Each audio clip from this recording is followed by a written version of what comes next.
a little, I don't know if it was like a little girl, little boy, or like a little figure, like grey skin, black eyes, black hair, just looks round the corner like that at me and just looks and then just looks back and disappears. And then I seen it.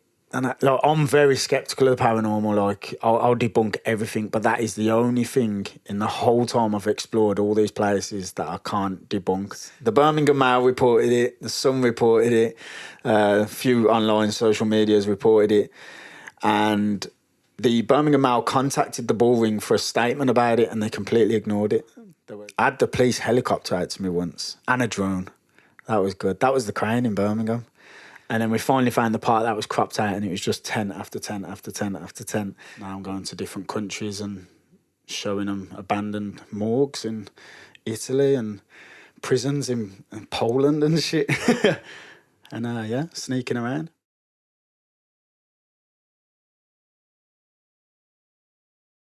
Hello and welcome to another episode of Insight with the Podcast Club. Can you tell me who you are, where you're from, and what you do, please? Mr. Airborne from Birmingham, and I explore abandoned, derelict and hidden places of the world. Okay, cool. What made you start exploring? I've always explored from a kid, where I was used to just doing kid shit, jumping on my push bike, and I used to just ramble across fields until I found something. And then I took it to the next level where I started social media and vlogging everything I do and live streaming it. The start of lockdown 1, because there was fuck all else to do, and it just took off from there. I was going out to these places for like I'd go to an abandoned asylum on my own, just chill inside this asylum, but it gave me peace. Like I was in a bit of a bad way with my mental health, and it was the only place I had peace because I had like a detachment from society. But then I'd done a live stream and I started interacting with people, and they were like, "This is wicked, like I like this here." And that I really enjoyed the interaction and the live stream and showing people, setting the vibe, showing the abandoned places of the world. Well, it was just of like England back then. And yeah, it just grew from there, and now I'm going to different countries and showing them abandoned morgues in Italy and prisons in Poland and shit. And sneaking around. So, do you have much problem with security when you're sneaking into these places? Yeah and no.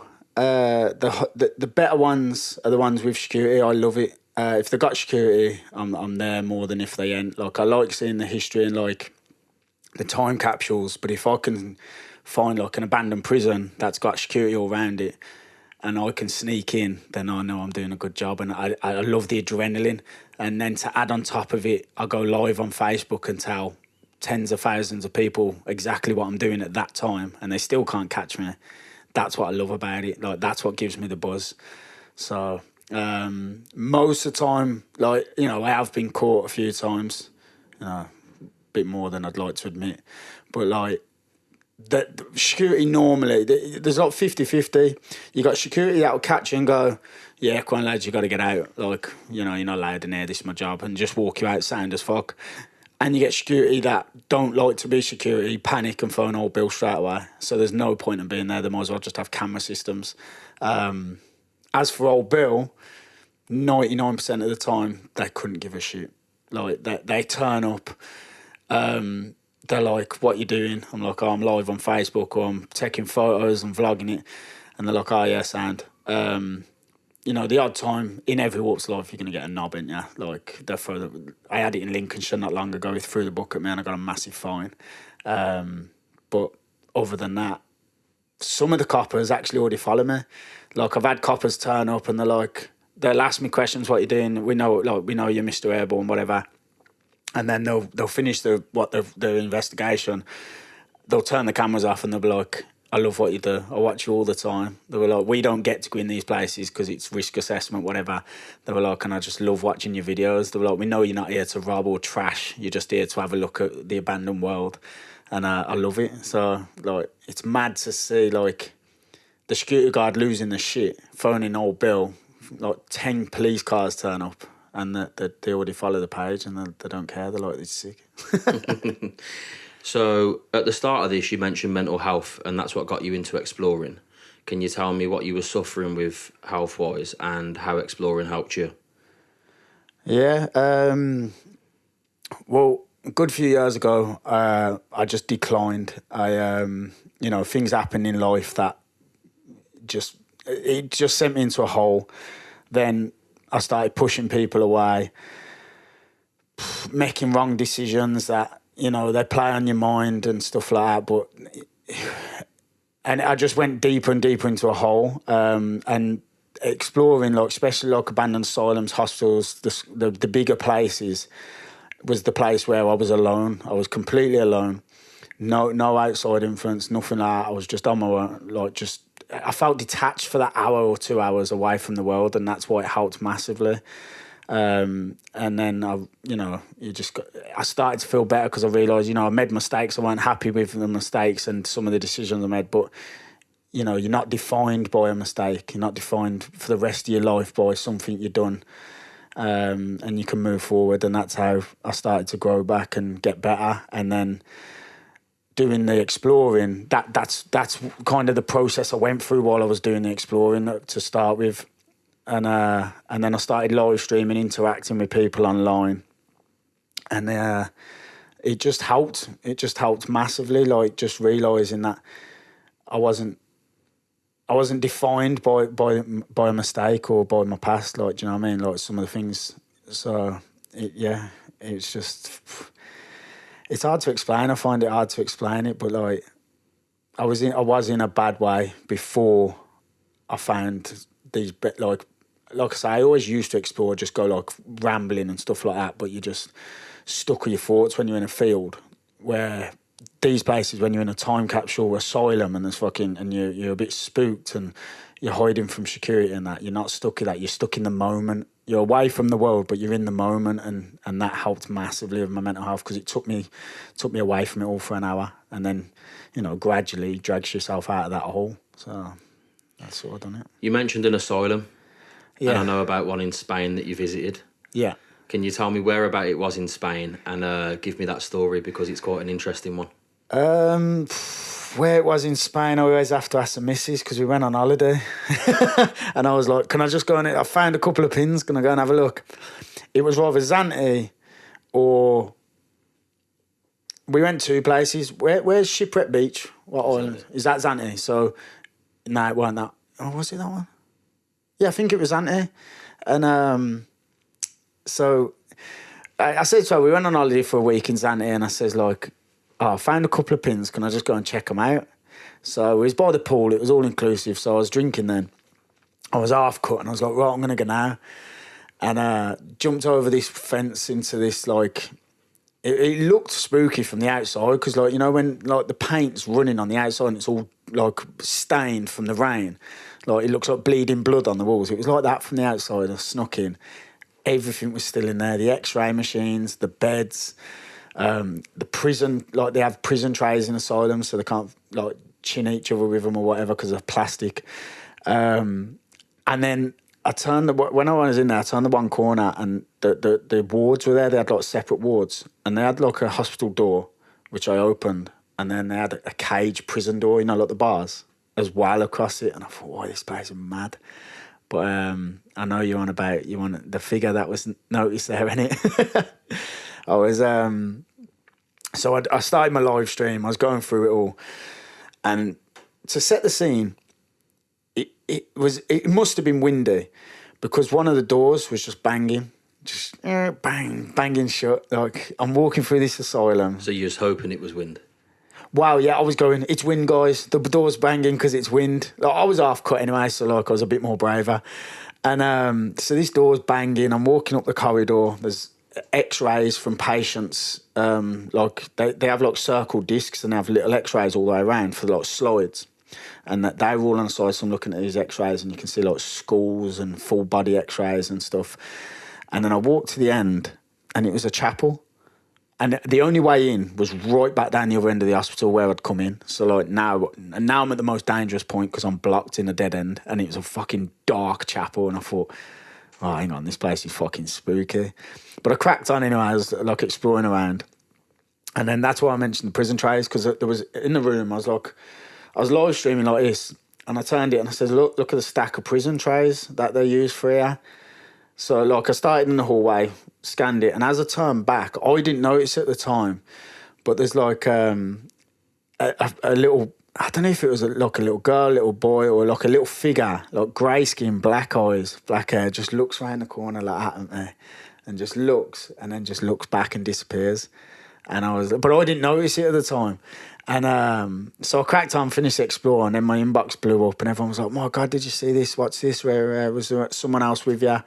And I was like, "No, there's no one else in there. There can't have been. Like, the way I come in was behind me." And then I seen it, and I'm very skeptical of the paranormal. Like, I'll debunk everything, but that is the only thing in the whole time I've explored all these places that I can't debunk, because I've gone through my live video, and when I was where that figure was, there's nothing that could resemble it. There was just a flat bed. There's nothing that could make the shadow to make it look like it. It's just weird, mate. So we're going to put in that picture now with a circle around it so the viewers can see exactly what we're talking about. And if we can, we'll import the video as well, because the video shows that same angle with no figure there, if I'm correct. Yeah, it does. Okay. At first, if you put it in now, I can explain it because I know what it's like. But as I'm doing here, there's nothing to the right hand side, and then I show like the prison trays, and then as I scan back, if you look down the hallway now to the right hand side again, that's where the figure is, and then it just disappears around the corner. But I don't know at the time, so I don't react to it. I'll just crack on. I think I'm talking about stars on Facebook or something. How would you have reacted if you'd have saw that? I don't know. Probably like made like a me-shaped hole through the wall behind me or something. Or just crumbled in the corner and messes the missus. That was by the pool mod. She was my only mod at the time, so she was by the pool moderating my chat to keep it all positive.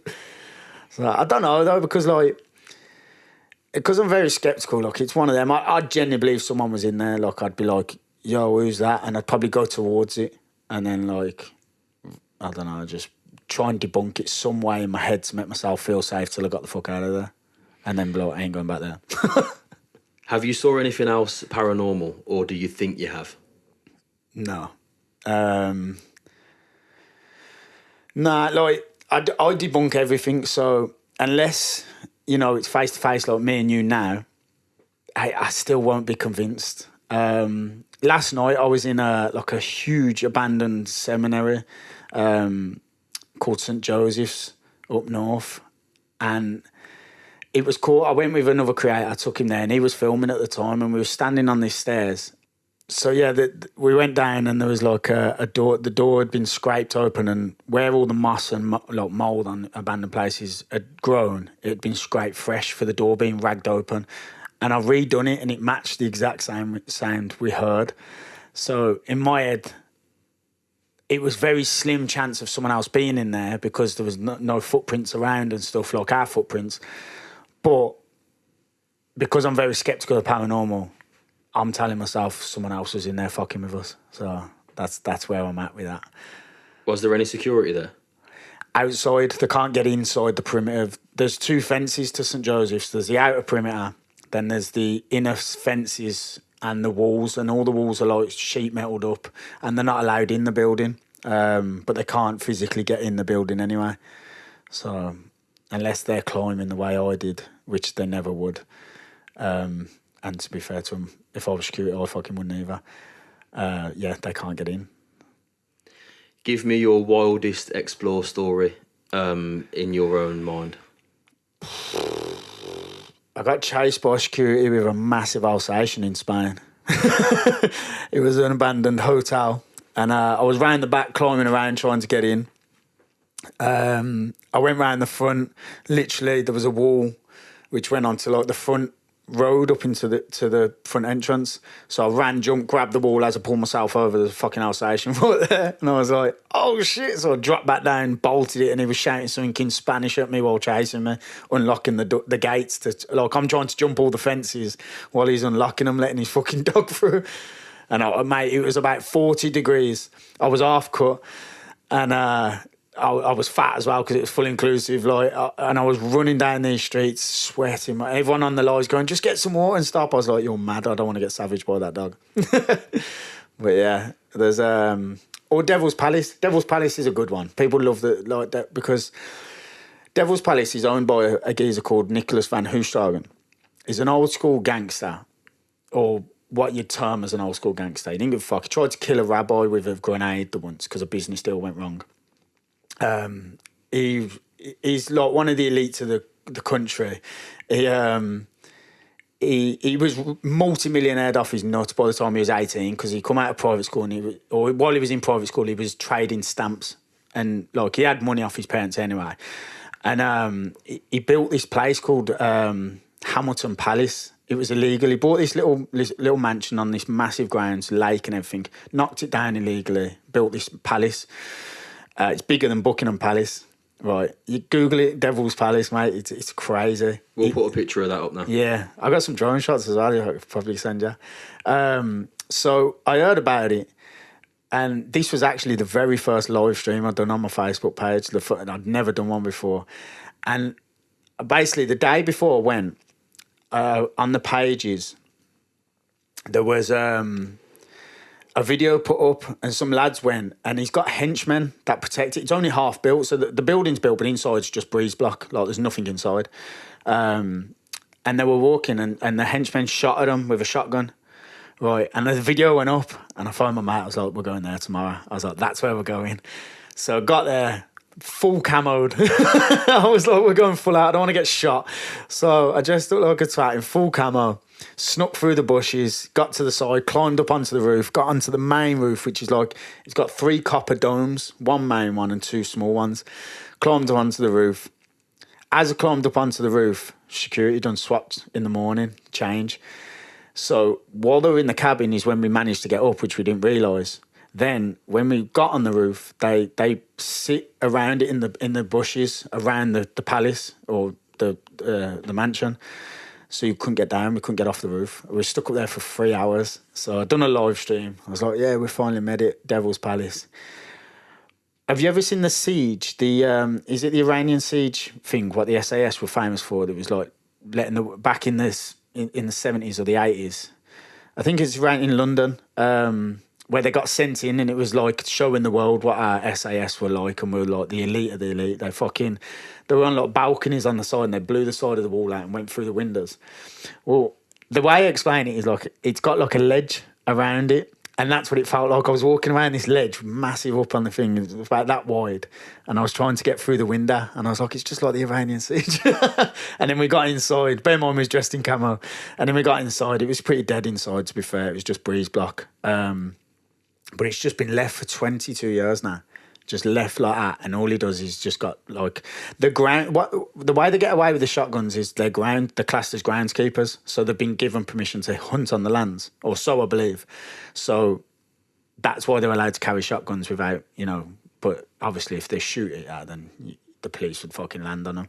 But yeah, that's a crazy one as well. And then after I'd done it, one of the groundsmen messaged me on Facebook threatening me, saying, you're fucking not allowed here, we know who you are. Then they went on my page and they put my name, my address, my date of birth, everything about me on my page, and they was like, "We know exactly who you are." And I was like, "Oh, fuck." How did they find out who you are? Fuck no, it's probably through company's house or something, innit? I don't know. But, so I went back and hung a banner off it after that. I thought, you know what, this will get some recognition, so I went back with my mates and hung the banner off the top of it. But yeah, I ain't been back since. Yeah, it's probably for the best. Yeah. Why did it get called Devil's Palace? Because it was called, they call him Britain's worst landlord, they call him, because he owns that many places. Like, apparently he's a cunt. He done an interview for ITV, I think it was, or BBC, and he calls the general public peasants. Like, he sees himself as he was Mugabe's best friend. When he had to disappear from here for tax, something to do with tax, he went over and stayed at Mugabe's palace. Like, so that says a lot about his character. But I think they called him the devil through it. That's what it's called, Devil's Palace. But yeah, there's an interview on YouTube that he done, and he just literally looks down on the general public. He owned a street of houses, and he wanted them all out, and obviously he didn't want to give them the notice, so he took the front doors off the houses, and was like, "You freeze or you get out." Talk to me about climbing. I've seen you climbing some pretty tall buildings and cranes and stuff.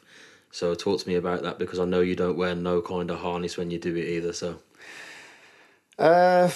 the climbing is, yeah, you don't get to see the views unless like going up, unless you're a crane driver, like you ain't seeing the view from a crane, like, so it's just that adrenaline of getting up there and seeing. I love being above, like rooftoping or cranes, like in Birmingham, and looking down on society and no one knows you're there, and everything's just running by, and you kind of got that detached from society, but you're still there. That's what I love about the climbs, and yeah, just the views as well. Like, you never, 99% of people never getting to see a view of, like, say, Birmingham town from a crane unless you're looking at a photo. But to see it with your own eyes, it's just, it's immense, and it adds that fear that you could fall. Like, I never push my limit. Like, well, I push my limits, but not unsafe. Do you know what I mean? Like, I won't be hanging off a fucking crane. Like, I ain't that stupid. Like, I've got kids. Do you know what I mean? So. you don't think you push your limits? From looking at the outside in, it looks pretty dangerous. Well, yeah, I suppose, yeah. Yeah, I suppose it fucking is, yeah. It's fun. So, you mentioned Birmingham. I know you climbed the bull ring and hung a banner off the bull ring. Yeah. Let's talk. Yeah, so Let's Talk is a mental health movement that is just basically telling people to talk to each other, like, you know, don't suffer in silence. I do chats on my Facebook and that, just to get people engaging, chatting with each other. You know, it just helps to just talk to people. It don't have to be about your mental health or anything like that. You could just talking to people, just, you know, just having that interaction with people just helps. And that's what the whole movement with Let's Talk is about. It's not my movement. It was already a movement before I started to try and promote it as well, because I think it's a good thing. And I wanted to try and get a bit more awareness for the movement. So I had a couple of them made, 5x5 metre banners that just say hashtag Let's Talk on it. And in my head, I was like, right, I can hang this off a bridge. People that see it driving down the motorway, okay, fair enough, they're going to see it, what's that? But where can I really hang it that's going to make a statement? So that's why I went and hung one off Devil's Palace, because I was like, that will make a statement. Because people can't even get on the roof of Devil's Palace. They can't even get by Devil's Palace, and alone like do that. So I thought that would make a statement. The bull ring Selfridges, I thought that would definitely make a statement. Hang it off the side of there. That was a mission and a half. We had to turn up at town at 3:30 in the morning. I actually went with Walk a Mile. He come with us and climbed up. They'd erected like scaffolding around Selfridges. So I went and skated out about a week before, noticed a little gap in the scaffolding from the walkway. So 3:30 in the morning, landed there, jumped up, went about 15 floors of scaffolding up, and just got to work and got the banner hanging there.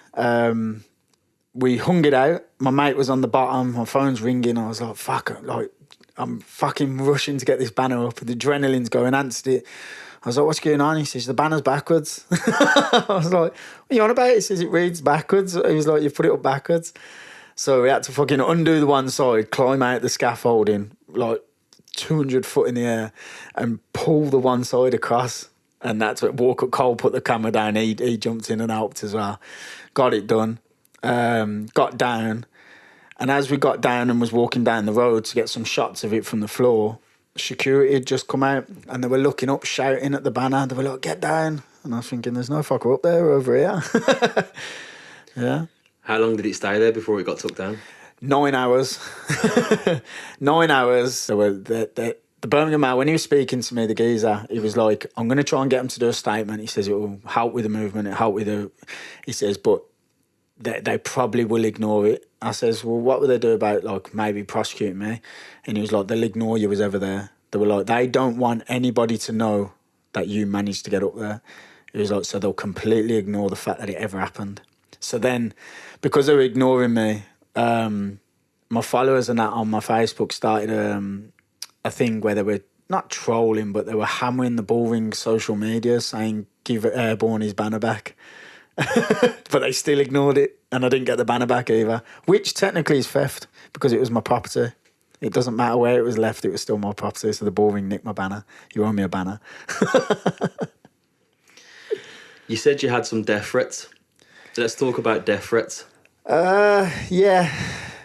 I get a lot of trolling, a lot from the Urbex community, because there's two sides to the Urbex community. There's the side where they just do photos and they upload into websites and stuff. I'm not going to say what website because I don't want to promote it, but they hate the new generation of exploring where it's live streaming different kind of places. You know, I think you know, each to their own. People do it the way they want to do it. I don't hate on anyone the way they do it. It's up to them. I'm doing what I want, when I want, how I want, and I couldn't give a fuck what anybody says. They're different. They're like, we do it this way and you should do it this way or not do it at all. But fuck them. And I get a lot of hate from them. I get a lot of trolling. There was one that I went and done a place and he messaged me saying, do not give this location out. And I just messaged back saying, who the fuck are you? Like, I don't give out locations anyway, but I was like, who the fuck are you? And he's obviously, I think he's a little druggy, like, explorer, I don't know. But, like, he lost his shit. And he was sending me voice note, this is on Instagram, voice note after voice note after voice note. I went to sleep and I woke up and I had 100 1-minute long voice notes off him. 100. And some of them, one was like, when we see you, we're going to fucking kill you. I hope your family die in a car crash, all this. Like, he went deep. Don't get me wrong, when I see him, I'm going to smash his head in. Right, I'm going to, and I will bump into him one day because, well, I haven't seen him explore lately. Maybe he's scared, you know what I mean? But I will catch him. And, because you don't threaten people's family no matter. Just because you don't agree with what I do, you don't bring my family into it. You threaten me as much as you want. We'll see if you act up on it, do you know what I mean? But do not bring my family into it. And there was one of them, he was singing. He was like, we are going to get you. And I just replied back saying, nice singing. And then, like, one of them sent, you're just a cunt. Like, there was 4 of them all together, him and his little bum boys. And he sent, you're just a cunt. And you remember the merch I had made? I'm a cunt Airborne style. So I just sent him a selfie with it back in. I said, yeah, no shit. Like, I didn't make the hoodie for no reason. And that's how I do it. I just use it as content and just troll back because they're just acting up keyboard warriors. And that's what that side, you know, I talk to a lot of people that just take photos and they're great lads and they're really good at what they do. They sneak into, some people are sneaking into active power plants, mate. Like, they're good. But then you get the keyboard warriors, the fucking people that look like Will from In Between Us, do you know what I mean? Thinking they're fucking hard as fuck. Like, taking photos. And the only way I can explain it is before Mr. Airborne come along and live streaming explorers come along, is they used to think they were cool, like sneaky, you know, maybe the nan loved them and going, oh, my grandson he sneaks into these places, takes some photos, he's like the SAS. And then Mr. Airborne come along and going, it's not that hard. I'll live stream it and show you, like, do you know what I mean? Like, I don't get why they hate so much. Just go and do what you're doing. And I think 50% of it comes down to jealousy and 50% comes down to they wish they could get into some of the places because a lot of them are doing shit places anyway. They're just keyboard warriors and hating on people. So, yeah, as for the death threats and all that shit, it just goes over my head. I use it as content and it just goes over my head because, well, I'm still fucking alive now, and so, you know what I mean? Give me a time that you've been on an explore where you've really felt your adrenaline. I had the police helicopter out to me once and a drone. That was good. That was the crane in Birmingham. So me and my mate, you know Saul, innit? I said to him, we're going to go and climb a crane. And Saul's the same. He likes to experience different stuff. He wanted to see life. And he was like, yeah, sure, I'll come. And we got there and I looked up and there was 3 lads climbing up the crane, or 3 geezers or whatever climbing up the crane. I was like, fuck. I was like, they're working on a Sunday. This was like a Sunday afternoon. And I was like, fuck it. I was like, let's just go. I was like, there must be other climbers or other explorers. So we sent it, got in, literally got about 6 runs up this crane. This crane had about 40 run ladders. It was massive, biggest one in Birmingham. And we got about 6 runs up, old Bill started pulling up. Cars everywhere. But this crane's like building a new skyscraper and around it's apartments. So now while we're going up, everyone's on the balconies videoing us and that. So I was just like, let's just send it. Like, we keep going up. I have to keep stopping for a drink because I'm a fat fuck. And by the time we got to the top, I shouted up and there was 3 lads and there was 3 just other climbers and they were like, yeah, we've been scouting this crane for a couple of weeks. And I was like, no way, mate. Like, just coincidence we climbed it at the same time. Next thing you know, a drone flies past. And I was like, fuck, there's a drone. Like, so we was all just like getting our photos. It was like police are everywhere down the bottom. We was trying to think about how we're going to escape through the building site. Next thing you know, drone fucks off. Helicopter turns up. And I was like, wow, the helicopter's got thermal in it. So I was like, they know there's 5 of us here. They know exactly where we are. We were not going to escape the helicopter. So we done what we was doing. My adrenaline was kicking and then we just went down. First thing that happened when we got down, copper looked at me. He was like, you all right? I was like, yeah, I'm good. He was like, do you want a drink? I was like, no, I've got one. He was like, okay. He says, what are you doing up there? I says, oh, I just wanted to have a look. And I says, I just wanted to have a look at the views. Bear in mind, Insulate Britain were blocking roads at the time. Pride was on and lockdown were protesting, anti-lockdown. They were all protesting in town at the time. It was like, are you hanging a banner or are you protesting? I says, nah. I says, oh, I just wanted to have a look at the view. And he went, oh, okay. You ain't left anything up there or anything? I was like, nah, there's nothing up there. He says, oh, okay, sound. He was like, show us your photos then. And I was like, yeah, I'll have a look. I says, I got footage and that I go live. He was like, no way. And at this time it had gone dark. He was like, you can't even see where you was. He was like, look at us. I says, I know, if the helicopter hadn't come, I would have stayed up there. I was like, but the helicopter fucking turned up. And then he was looking at the photos. He was like, fuck that, that's high. And then the chief of the police turned up. It was a woman.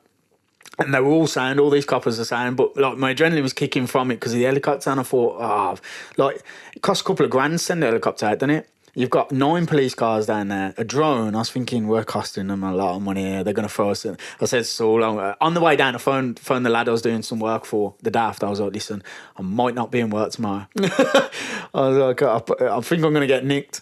Phoned the missus. I was like, look, I think I'm going to get nicked. So I'll let you, like, you know, this is my phone call to let you know. But yeah, they were sound. The only thing that the one copper did say, which was a right side of the chief, she was like, look, she says, granted, you know, do what you're doing, whatever. She's like, but if you fall, you ain't got to deal with it. She was like, we've got to deal with you being splattered on that floor. And I was like, okay, that's a fair point. I says, but your fear is not going to stop me doing things. I was like, you choose to do your job regardless of your fears. I'm choosing to do what I do regardless of my fear. You know what I mean? Well, regardless of the way. So, but they were sound. And yeah, that was quite adrenaline. I can't, off the top of my head, I've done that many now. It's hard to think of places that I've been. I want one more story. Yeah. Talk to me about the abandoned cannabis factory underground. The underground one. Oh, in the chalk mine. So there's this chalk quarry in Wiltshire Way, and it was a chalk quarry originally, massive tunnels, like you could drive wagons down there, it was that big. And then it got to, after it closed down, they used it as a mushroom farming factory, apparently. They grew mushrooms down there for something, like legally. And then that got shut down, or it shut down. And then it was turned into a massive grow factory. Like 30 odd, like 6 metre tents down there, like filtration all the way through it. But the way to get in is you have to go across a farmer's field and there's this little hut in these bushes. Like, imagine the size of this now, covered with trees, just in the middle of a farmer's field. You come through a little window, like say there, the windows fall out. You go through the window and there's a tunnel, not a tunnel, a ladder shaft, 200 foot straight down. And you look down it, and it's just straight down. You can't see the bottom. And you just go down that ladder. This must have been like the emergency exit for the quarry or something. So you go down the ladder, you get into this quarry, and it's just all like where you first get down, there's nothing there. So you walk down. It's a huge place. I think it's something like 7 miles of tunnels. And then we finally found the part that was cropped out, and it was just tent after tent after tent after tent.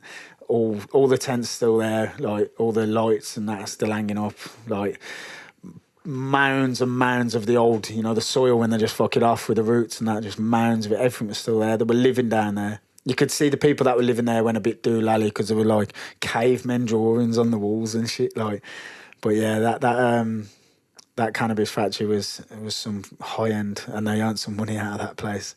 It was crazy. Did they ever catch the people that did that? Don't know. I don't know, to be honest with you. I don't know when it stopped either. Most of the time, they get off and just leave everything anyway because they've made millions and it's cost probably 100 grand or whatever to set up. So they just leave everything there. It's too much aggro to get it out. And if you get caught getting it out, you're getting caught for the whole thing anyway. So they just up and leave once they're done. I've found probably 10 old factories and stuff like the dog zone that are done, all cropped out. Do you remember the dog zone up the road by the airport? I went there to explore it, abandoned dog zone. I thought, I'm going to have a look at this, it's all overgrown. Snuck over the fence. I was sneaking around with my torch trying to find a way in, and my mate was like, I just seen someone with a torch inside. And I was convinced. I was going, no, it was me. I was the other side of the building. It was my torch. And he was like, no, it weren't. I thought they were just flapping it and they wanted to leave. So we left. Turned out it was an active grow at the time, and they had seen someone in there. So, but I didn't know this at the time. So then I went back about 6 months later, went in there, door was open, so I was going in. I thought, why is this boarded up? Pushed the door open, there's a bath. I thought, what the fuck's... I thought, oh, fuck, this is cropped out. Snuck around the corner, all I seen was like one branch of like a cannabis plant hanging out this doorway. I was like, oh no, it's still an active crop. Pushed the door open, it wasn't. They just left one stem on everything. It was completely left. But like every room in this dog zone, there was ducting down the thing. The bath was where they were living and stuff. And but yeah, the whole dog zone was cropped out. But 6 months before, we almost snuck into it while it was active. And you can only imagine what would fucking happen then. You're getting shot, ain't you? Or well, you ain't leaving until they've left with everything. Do you know what I mean? What's next for you? I know you've been to a lot of different countries and you've explored a lot of different places, but what's next? Recently, I got sent a video of an abandoned hospital in Spain, which I'm in the process of finding, and it's got everything in it: theatre, blood sample, nothing's been taken out of it. So that in the very near future, I'm gonna try and get a flight one day, fly in the morning, go and do it, fly back. Definitely want to go and do that, and you was on about you should come. I think it'll be good. Next year, one of my to-do lists is I want to get to Japan. I want to explore Japan. They've got abandoned theme parks, asylums, stuff like that over there. It's just crazy. So Japan has always been one of my like bucket lists of exploring that I want to get to. So yeah, but I just want to, I'm upping the levels of my content. I just want to really show people the world. Like, I don't just do abandoned and derelict places like I climb cranes, I do rooftoping, stuff like that. I just like to show what 99% of people would never get to see. Do you know what I mean? So like I'll show it through live streams. But yeah, Japan is definitely up there, and Ireland as well. I want to go over to Ireland. I think we're going next month in November, so that'll be good. Talk to me about merch and Corrupt Sheriff and Mr. Airborne merch. So Corrupt Sheriff is a brand that I started years ago, which does like the fight wear and the fight industry clothing. And then when I've done the Mr. Airborne thing, I didn't know about like merchandise and stuff like that, and I didn't know about any of the social media stuff. And then everyone was starting to ask me, "Oh, can I get a T-shirt with Mr. Airborne on?" And loads of people were asking. I was like, "Oh, well, I do clothing." I was like, "So I'll use Corrupt Sheriff to supply the merchandise. So I use that company to supply the merchandise for it all. And now, like, it's just, you can get, I do hoodies, T-shirts, caps, bags, all that with the Mr. Airborne stuff, posters and stuff like that. I've got a calendar coming out next year. Like, everyone was asking for one, so I was like, you know what, I'll take some wicked drone photos and stuff and do a calendar. And it's all available on corrupt-sheriff.com. That's where it's at. We'll leave all of your links and your YouTube links in the bio. What message would you send to someone that's struggling with mental health right now? It's a hard one because I never claim to be a professional, and you know, you've always got in the back of your head, you know, I don't want to say the wrong thing, but the hardest, this is a quote I got told, this is mad, I got told this quote by, well, this is going to sound mad, but when I was like 13, 14, there was a local crack dealer, and, you know, that's bad, whatever, but this is the quote he told me. I was standing with him once, just talking to him when I was walking down the street, and someone pulled up in a work van, and I was like, he don't look like a crackhead. I was like, as a youth, he don't look like a crackhead. What the fuck? And he was like, look, he says the hardest part of life is living it, no matter how you live it. And that's what I've always lived by. Like, everybody's life's different, so don't judge others. Do you. You know, if you're struggling, just remember everybody, you know, nothing's what social media says. Like, no one's, you know, everyone's got struggles and stuff. And reach out to people, talk to people. It don't have to be about your mental health. Just talk to people, engage with people, and surround yourself with good energy people. Do you know what I mean? If you're not stuck, if you're surrounded by bad energy people that are dragging you down all the time, or you feel like they're dragging you down, just walk away, distance yourself. You ain't got to be stuck around bad energy. If you know, and there's another thing I practiced as well, where I thought it was bullshit, but I'd wake up in the morning depressed, like, you know, going through it. I pretended, it might not work for everyone, but this is what I done. I pretended positive for half hour. Just talk to myself, whatever. It's a bit mental in itself, but like, I'd talk to myself positive. Yeah, fuck it, you know, I got no money, but I'm alive. Like, I'd blag it for half hour, and I knew I was blagging it, but it rubs off. It rubbed off for me, because then for the next couple of hours, my thought process had changed and I was more positive for the rest of the day. And it worked for me. And it might not work for everyone, but just, you know, if you think positive, it becomes positive. And the same, if you think negative, the world becomes negative. So surround yourself with positive, think positive, and talk to people. That's all I could say. Is there anything you want to finish up on? When you're climbing a crane with me. We've got to get you up one. After Spain. Yeah. All right then. Or in Spain. Might have some spare time.